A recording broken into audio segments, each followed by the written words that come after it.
ಕೋಲಾರ ಜಿಲ್ಲೆಯ ಶ್ರೀನಿವಾಸಪುರ ಪಟ್ಟಣದ ಮಾರುತಿ ಸಭಾಭವನದಲ್ಲಿ ಬಲಿಜ ಸಮುದಾಯದ ವಿದ್ಯಾರ್ಥಿಗಳಿಗೆ ಪ್ರತಿಭಾ ಪುರಸ್ಕಾರ ಕಾರ್ಯಕ್ರಮ ಹಮ್ಮಿಕೊಳ್ಳಲಾಗಿತ್ತು. ಕಾರ್ಯಕ್ರಮದಲ್ಲಿ ಮಾತನಾಡಿದ ಮಮತಾ ದೇವರಾಜ್ ಅವರು, ಬಲಿಜ ಸಮುದಾಯದಿಂದ ಎಸ್ಎಸ್ಎಲ್ಸಿ ಮತ್ತು ಪಿಯುಸಿಯಲ್ಲಿ ಹೆಚ್ಚು ಅಂಕ ಪಡೆದ ಬಲಿಜ ಸಮುದಾಯದ ಸುಮಾರು 80ಕ್ಕೂ ಹೆಚ್ಚು ವಿದ್ಯಾರ್ಥಿಗಳಿಗೆ ಅಭಿನಂದಿಸಲಾಯಿತು ಎಂದರು. ಮಕ್ಕಳಿಗೆ ಪ್ರತಿಭಾ ಪುರಸ್ಕಾರ ಕಾರ್ಯಕ್ರಮ ಮಾಡುವ ಉದ್ದೇಶ ಸಮುದಾಯದ ಮಕ್ಕಳು ಸ್ಫೂರ್ತಿಯಾಗಿ ತೆಗೆದುಕೊಂಡು ಇನ್ನೂ ಉನ್ನತ ಮಟ್ಟಕ್ಕೆ ಬೆಳೆಯಬೇಕು, ಸಮುದಾಯದ ಕೀರ್ತಿ ಹೆಚ್ಚಿಸಬೇಕು, ಅತ್ಯುನ್ನತ ಸ್ಥಾನಗಳನ್ನು ಅಲಂಕರಿಸಬೇಕು ಎಂಬುದಾಗಿದ್ದು, ಮಕ್ಕಳು ಶೈಕ್ಷಣಿಕವಾಗಿ ಮುಂದುವರಿಯಬೇಕು ಎಂದರು.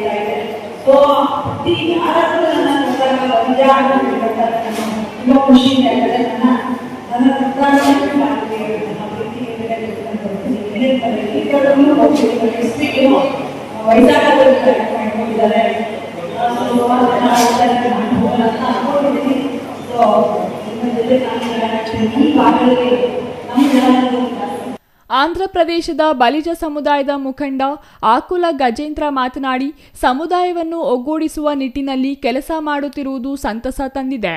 ಎಲ್ಲ ರಾಜ್ಯಗಳಲ್ಲಿರುವ ಸಮುದಾಯದವರು ಒಗ್ಗಟ್ಟಿನಿಂದ ಇರಬೇಕು ಎಂದರು. ಬಲಿಜ ಸಮುದಾಯದ ಮಕ್ಕಳು ಉತ್ತಮವಾಗಿ ಓದಿ ಒಳ್ಳೆಯ ಹುದ್ದೆ ಅಥವಾ ಒಳ್ಳೆಯ ರಾಜಕಾರಣಿಗಳಾಗಿ ಬೆಳೆಯಬೇಕು.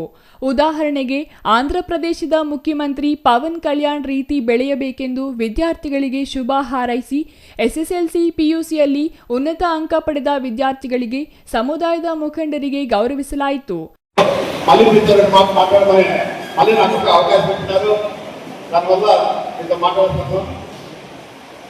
ముందు చెప్పాం మీ అందరికీ, మన పలమనేరు చిత్తూరు జిల్లాలో పలమనేరు నియోజకవర్గంలో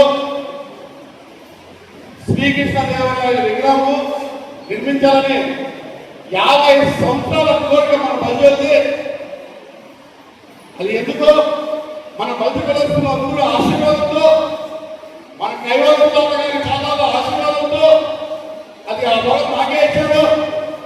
పలమనేరు నియోజకవర్గంలో నడిపట్టులో శ్రీకృష్ణదేవరాయల విగ్రహము ఎవరి దగ్గర ₹1 తీసుకోకుండా మా సొంత నిధుల్లో నేనే నిర్మించిన దీనికి పలమనేరు పరిశ్రమ వాళ్ళందరూ కూడా నాకు చాలా సహాయ సహకారాలు, వాళ్ళ ఆశీర్వాదం అందించాలని కూడా ఈ సభా సందర్భంగా తెలియజేస్తున్నా.